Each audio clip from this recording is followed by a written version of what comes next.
Hi, welcome to Moina Bass Fishes. We are at Rainy Lake. Who's we? This is Gunnar Miesen, longtime friend, and I'm Jim Moina. So we are here in Fort Frances, Ontario, to fish the Fort Frances Canadian Bass Championship on Rainy Lake. Beautiful Rainy Lake. So this is a tournament that I've been coming here since 1997. I fished it just about every year, maybe except maybe 4 or 5 times in there. I haven't been able to make it. Gunnar, this is your first try. So after pre-fishing, what do you think? What do you think of Rainy Lake? I think it's big. I think the pike are hungry. yeah. See, not only is there bass here, now it's primarily smallmouth bass, but you also have, in fact, I caught my first largemouth bass ever out here. In 25 years of bass fishing out here, I finally caught a largemouth, first one. It was a nice one, it was over 4 pounds. But the lake's full of northern pike, certain sections of the lake have muskie, and then it has lots of walleye as well, and then tons of smallmouth, and it's got crappies, so, and lots of yellow perch, but I don't know, the yellow perch we're catching are, that you see or you intermittently run into, kind of small, and rock bass. So, Rock bass. Yeah, so Gunnar, so what about the bass fishing? What do you think? The bass fishing is amazing. When you get around them, you got to be paying attention because it goes down quick. And there's all sizes. Obviously, we're looking for the bigger smallmouth in the bunches, and those have been a little hard to find, but plenty of smallmouth in general. So there's always some action. There is always some action, that's for sure. And a lot of, definitely a lot of action, a lot of fun. So it's a cool place to be.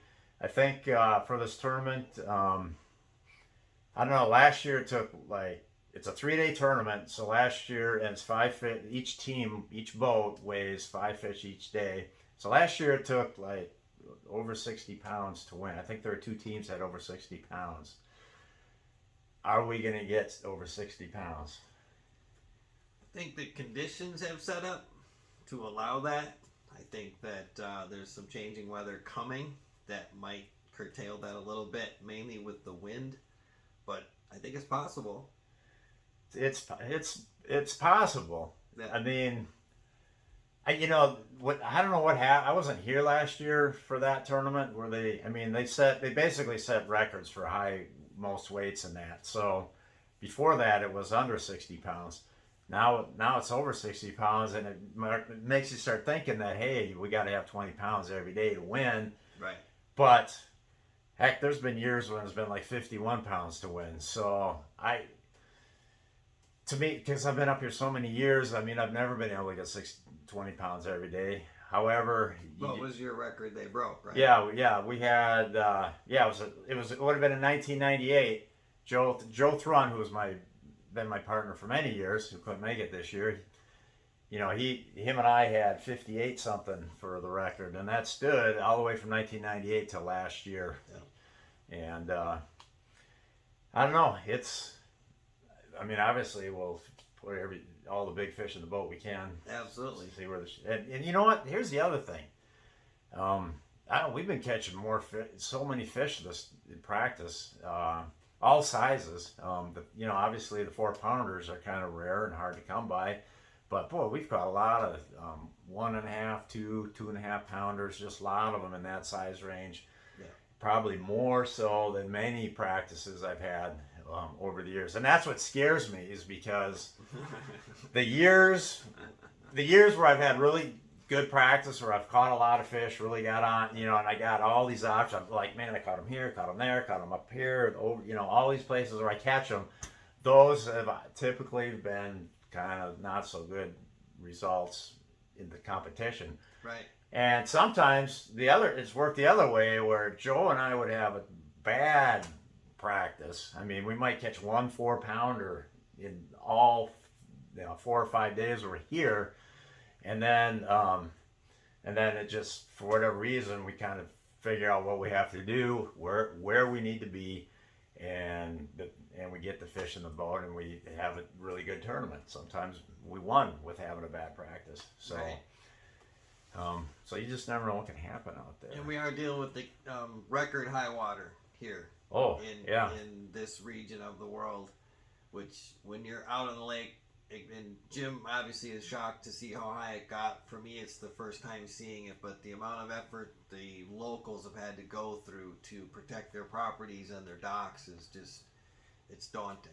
Oh So- man, yeah, the destruction of shoreline property and the docks these people have, because they're not like in the south. You have docks that go up and down with a lot of the water levels. Well, here a lot of these are like fixed on they're anchored on cribs, and it's just yeah, it really made it. And then a lot of people's boathouses and stuff right along the shore, those flooded out. Unbelievable. And well, then the with the airport, the air base or whatever, Yeah.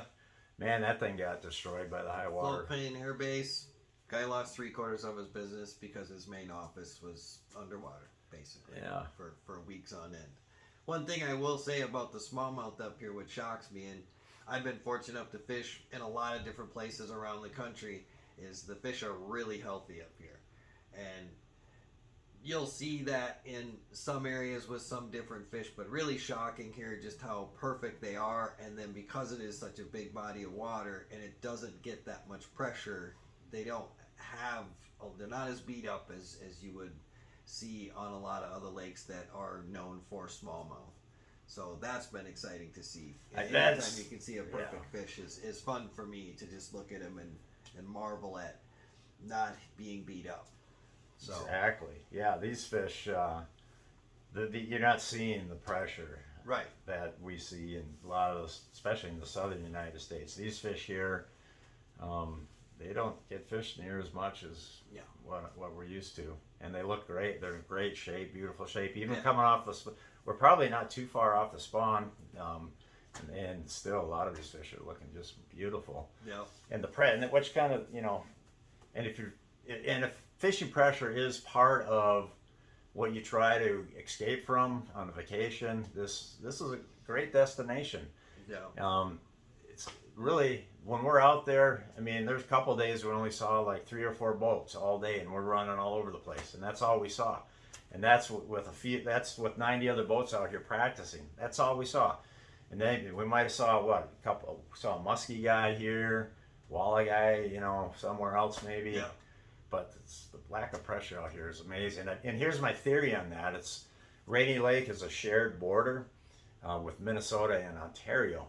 So I think the people that for the United States that want to have the Ontario experience, they feel like they have to cross the border and go like another 2 hours or 10 hours minimum, or fly or get to one of these flying camps and fly somewhere. Right. So poor Rainy Lake just gets kind of overlooked because it's just right there. Yeah. So, anyways, I don't know what else. I don't know, what's our prediction tomorrow.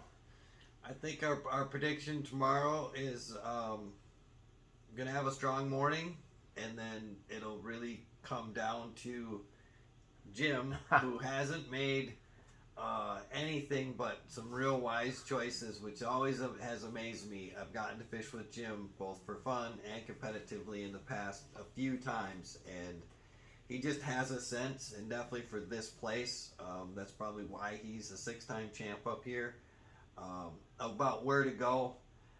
One thing Jim told me before to mentally prepare me for coming up here is these fish can change by the hour, and you've got to be able to change and adjust with them.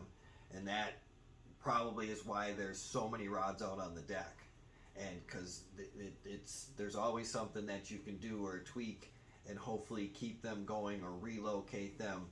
And we're fishing a lot of different kinds of water. So one of the challenging things up here has been the weed growth, which I didn't expect, because in Canada you think of rocks and you think of clear water or that, and it's not like that. There's a lot of different weeds, multiple different kinds of weeds, and they're kind of behind this year. So it's been really interesting just learning that and then fishing through it, because there's definitely a skill level necessary so that you're not just hung up all the time or just bringing in a weed almost every cast, which would be possible for a weekend warrior. Yeah, Right. exactly. If you didn't have a little bit of background on how to approach a weedy area or a shallow area or deep area. So Yeah, and it's really a different type of smallmouth fishing here. I mean, if you tune into like some of these national tournaments, you know, the Bassmaster Elites or what the MLF does out on the Great Lakes, right, you see a lot of guys drop shotting, a lot of guys just fishing over the side of the boat in some cases, and or just casting just out the wide open nothingness. right, Here you're target casting. You're casting. I mean, you do have offshore fishing, especially later in the season, but here you got you know, shallow rock piles you can cast to that you see, bulrush beds, other wheat, you know, cabbage beds. It can be a lot of target casting can be involved here, which is completely different from typically what you see in a lot of your Great Lakes smallmouth fishing. The fish here don't get as big as the Great Lakes, but so like a 20-pound 5-fish limit for 20 pounds is possible here. There'll probably be a few sacks like that in a tournament, but you know, I think the biggest bag ever has been maybe 23 pounds in 25 years of this tournament. So you're not going to have your 25-pound bags, your 26, 27s like you might see in some of your Great Lakes fishing, or like Sturgeon Bays. They crack 30, I believe, and then even Lake Ontario, I think, right? They crack 30. So. So yeah, so you're not getting that experience, but you are getting a genuine life value, you know, a valuable life experience here. That's for sure. right. And the other thing too, for me, which is it's really hard to wrap my brain around, is nowadays tackle has gotten so much better and so fine tuned. So to have a lure that you're throwing out into a infested area with toothy critters that cost $20+ is mind-boggling to me. So during practice, we definitely both use practice lures, right? We went through a few, not a ton. I did lose one of my game day lures that I was confident in, but I wanted to get confidence in it because it was a new lure to me. But it went away by, I'm sure, a pike that was about this long. And doesn't matter how big those pike are. One like this can take it just as easy as a 20-pounder. The teeth are sharp. Retying, unbelievable amounts of retying, because of that situation, and that's so different for me. I mean, I'm okay throwing a $25 bait down south where I know a pike's not going to come get it. I would have to lose it on a tree or a rock or a bad knot or something. But up here, it can happen in a blink of an eye. So on the wrong day, you could have a pretty expensive day if the pike are going. You're not paying attention because you are willingly, you know, pulling your lure away from fish that you know are not the ones we're targeting, and that's still been kind of a different thing for me to adjust to.